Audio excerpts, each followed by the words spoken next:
Donc bonjour à tous, ici c'est Jean-Jean, alias Jean-Jean la bricole, et sur cette chaîne on parle crypto-monnaie, et ma spécialité c'est le minage de crypto-monnaie. Alors dans la vidéo du jour, on va reparler du minage de crypto-monnaie, de ce que je mine actuellement, comment vous pouvez un petit peu vous projeter et comparer en tout cas la profitabilité d'un coin à l'instant T, les erreurs aussi à ne pas faire quand vous utilisez les différents outils de suivi. Et puis on va aussi parler des smart nodes, des master nodes, parce que je rencontre une problématique et vous avez peut-être la solution à ce souci. Donc on va aborder ça en deuxième partie de la vidéo. Donc tout de suite on aborde le sujet du mining. Alors au niveau de ce que mine Jean-Jean, il n'y a vraiment pas de changement. Je vous montre, pour ceux qui ont suivi les dernières vidéos, je suis toujours sur de l'Alephium et de l'Ergo. J'aimerais bien vraiment avoir des gros bags sur ces deux cryptos parce que je pense que ça peut vraiment repartir lorsque le marché des cryptos ira mieux. Voilà. Alors, à côté de ça, donc, si vous voulez connaître un petit peu la rentabilité à l'instant T d'un coin, moi je vous conseille d'utiliser le site hred.no. C'est celui-là qui est à mon avis le plus précis actuellement. Donc vous pouvez rentrer les cartes dont vous disposez. Vous avez leur hash rate par algorithme juste en dessous, et vous pouvez rentrer le prix auquel vous payez votre électricité. Et vous voyez donc pour un rig de 6 3060 Ti, on a les profitabilités. Alors c'est pas fou, mais on reste positif. Voilà, il faut rester positif de toute façon actuellement. Donc on a le Dinex arrive en première position, Novo, Skydoge, Vertcoin, Alephium, etc. Alors, bien sûr, ça c'est des données brutes. Je vous incite vraiment à ne pas vous arrêter à ça pour commencer votre minage, mais aussi à aller voir un petit peu donc les projets ou au moins leur part de marché. Donc pour ça, vous pouvez aller sur Mining Pool Stats. Sur Mining Pool Stats, vous allez pouvoir par exemple chercher pour le Skydoge que ça donne. Donc vous aurez les différentes pools de minage, vous aurez le prix, les évolutions de la difficulté, et vous aurez aussi le volume d'échange sur les plateformes. Et je vous en parle pour le Skydoge parce que vous voyez, il n'y a qu'une seule plateforme aujourd'hui, il n'y a qu'un seul exchange qui l'a, et on a un volume d'environ 800 $, donc c'est très faible. Donc si vous regardez GPU hred.no, c'est peut-être pas une bonne idée de vous lancer à corps et âme sur le Skydoge parce que vous risquez de ne pas pouvoir le vendre ou alors de faire chuter le prix parce qu'il n'y aura peut-être pas beaucoup d'acheteurs en face. Voilà. Après, je vous laisse étudier le projet. Je n'ai pas vraiment été le regarder, mais voilà. Donc soyez bien prudent par rapport à ça, ne pas prendre pour argent comptant tout ça parce que de toute façon, ce sont juste des évaluations. Et ça ne sera pas la réalité parce qu'il y a plein de choses qui vont jouer entre temps. Donc voilà, c'est toujours des prévisions. Et je vous en parlais aussi, je voulais vous mettre en garde parce qu'il y a beaucoup de gens qui vont sur Mining Pool Stats et qui vont chercher les new coins. Si vous allez chercher les new coins, donc c'est des nouveaux coins qui viennent d'être listés, des coins qui ne sont pas forcément présents sur les exchanges. Vous êtes beaucoup à les utiliser, mais c'est là que vous aurez les nouveaux scams, on va dire. Surtout que je vous rappelle que malheureusement, aujourd'hui, les scammers, comme ils ne sont pas doxés, ils ne sont pas identifiés, c'est très facile pour un scammer de s'en sortir et de remonter un autre projet. Donc, ils n'arrêtent pas de monter des faux projets et si vous n'êtes pas assez prudent, vous risquez de perdre vos cryptos. C'est arrivé à plusieurs reprises. Voilà. D'ailleurs, en parlant de scam, je voulais simplement vous signaler pour ceux qui avaient suivi un petit peu ou qui avaient des fonds chez Exbitron. Donc Exbitron, une plateforme qui s'était soi-disant fait hacker, qui était revenu derrière, ils nous avaient promis de nous rembourser avec un token maison parce qu'ils s'étaient fait voler tout leur USDT. Et là, je vous lis le clap de fin, il est proche, le site va sûrement passer hors ligne dans quelques jours parce qu'en fait, les personnes qui sont derrière ce revival de Exbitron, ils n'ont jamais réussi à remettre un site correctement actif. Ils n'ont pas réussi, c'était leur gros espoir, c'est de le refaire lister chez Mining Pool Stats. Ça non plus, ils n'ont pas réussi. Donc aujourd'hui, leur site fonctionne très mal, ils ne s'en sortent pas et ils ne répondent plus. Donc le fait qu'ils ne répondent plus depuis le début de l'été, pour moi, c'est vraiment, voilà. On attend juste la fin, on attend qu'ils disparaissent. Ils avaient fait aucun effort pour s'enregistrer, pour être montés en tant qu'entreprise.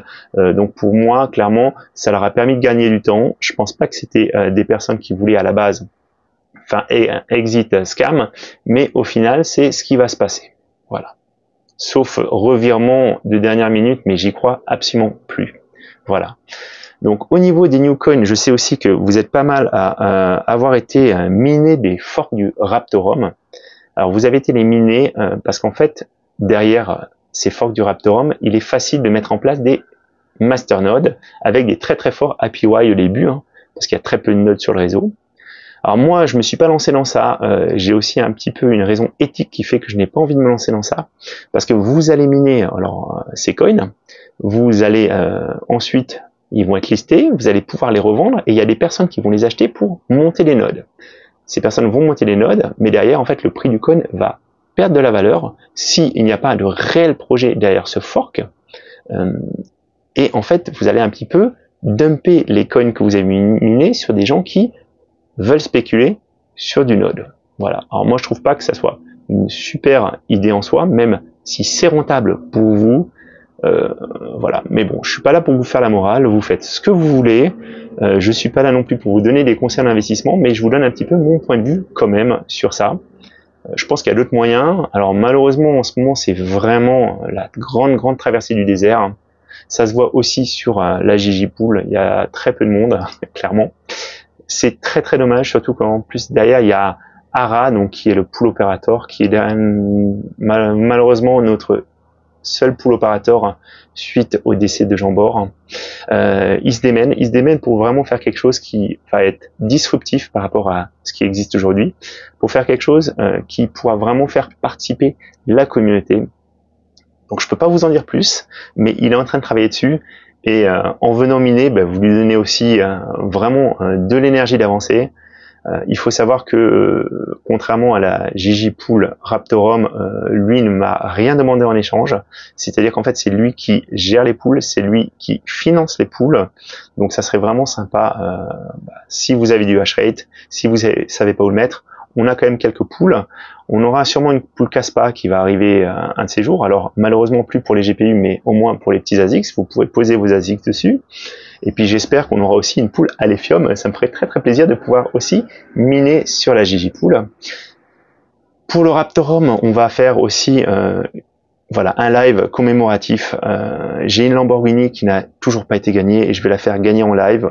Je vous tiendrai au courant de ce qui va se passer par rapport à ça dans le futur, voilà, mais avec le coin du mineur et mon confrère Baguette, on va faire un live, voilà, en hommage à Jean Bord. Donc je voulais aussi vous en parler. Donc moi, je voulais vous parler aussi des smart nodes. Je vous avais dit que j'allais vous en parler parce qu'aujourd'hui, donc j'ai quand même pas mal de nodes qui commencent à tourner et je vous l'ai dit de but en blanc dès le départ, je suis absolument pas spécialiste des nodes et aujourd'hui, ça me joue des tours sur le suivi. Parce que ces nodes, ils tournent sous Linux, sous Ubuntu. Moi, j'étais pas du tout fort sur cet environnement. J'ai découvert ça en installant les masternodes. J'en avais pas besoin dans ma vie de tous les jours. Je préférais vraiment utiliser soit les distributions HiveOS, Simple Mining OS pour le minage ou du Windows. Et j'ai découvert un petit peu l'univers Linux. Alors, c'est un univers qui est très puissant, sur lequel on peut paramétrer plein de choses, mais encore faut-il savoir se servir des choses, des outils. Et moi, je me suis rendu compte d'une chose, c'est qu'en fait, ce n'est pas aussi stable que je l'aurais souhaité. J'ai régulièrement les nodes qui se mettent hors ligne. Et malheureusement, l'outil de suivi que j'ai pour l'instant, c'est uniquement l'outil qu'on m'a proposé aussi, qui est Uptime Robot, qui permet de pinguer pour vérifier que le node est en ligne, mais le node peut être en ligne, mais peut ne pas fonctionner correctement. Il peut rater son benchmark, et ça aujourd'hui, je n'ai pas moyen de le monitorer. Et je voulais vous montrer un petit peu ce qui s'est passé encore sur le smart node communautaire Raptorum. Voilà, donc je vous montre les dernières transactions. On a des transactions jusqu'au 13,09 et ensuite ça s'est arrêté. Ça s'est arrêté parce que le node s'est mis hors ligne. Il s'est mis hors ligne et Jean-Jean n'a pas pu, ne s'est pas rendu compte qu'il était désactivé. Voilà. Alors j'ai une solution pour bien sûr vérifier qu'il est en ligne, c'est de checker son statut. Donc si je check son statut, je peux voir qu'il est ready. Mais pour checker son statut, il faut que je me connecte. Donc soit avec Mobile Extreme, mais Mobile Extreme, je l'ai pas sur mon téléphone portable, par exemple. Donc il faut vraiment que je me mette devant ce PC et il faut que je vérifie note par note que tout est OK. Vous voyez, alors voilà. Donc là, je vais vérifier. Ouf. Donc les deux nodes Raptorum communautaires sont en ligne. Mais le problème que j'ai eu, c'est qu'à tour de rôle, ils sont tombés hors ligne. Et Uptime Robot ne me l'a pas signalé. Ce qui fait qu'aujourd'hui, j'ai encore un trou dans la raquette. J'ai vraiment un trou dans la raquette pour le système de monitoring. Donc moi, je cherche un monitoring simple, mais malheureusement, je n'ai pas trouvé de système de monitoring. Alors, mon confrère Le Coin du Mineur m'a bien montré un système de monitoring qu'un membre de sa communauté a mis en place, qu'il est en train de tester. Alors j'espère que ça va arriver, que ça sera open source, ou plutôt pardon, que ça sera un système gratuit, parce qu'en fait, le concept d'avoir les nodes chez soi, c'est aussi de pouvoir limiter au maximum les frais. Donc j'espère vraiment qu'on va avoir un outil de suivi gratuit ou pas cher, qu'on soit bien d'accord. On peut aussi un petit peu payer, mais il ne faut pas que ce soit quelque chose qui soit vraiment cher comme le hosting. Voilà. Parce qu'aujourd'hui, en fait, j'ai des nodes qui passent hors ligne. Je m'en rends pas compte et aujourd'hui, j'ai un trou dans la raquette d'environ 38 000 Raptorum. Alors, je vais bien sûr compenser ce trou dans la raquette parce que c'est moi qui devrais faire un suivi plus régulier de mes nodes. Pour Flux, c'est plus simple parce que je peux aller les vérifier directement depuis le portefeuille et j'ai la visibilité pour les 4 nodes.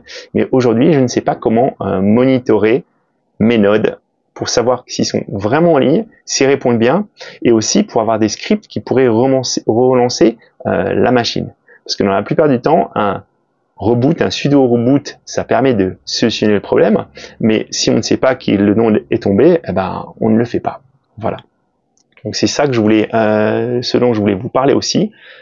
Aujourd'hui, ça me pose un vrai souci parce qu'en fait, je ne me connectais pas sur mon PC tous les soirs et autant on a un super monitoring pour nos rigs de minage avec AWS, on a des systèmes qui permettent de vraiment automatiser le reboot, les prises connectées, etc.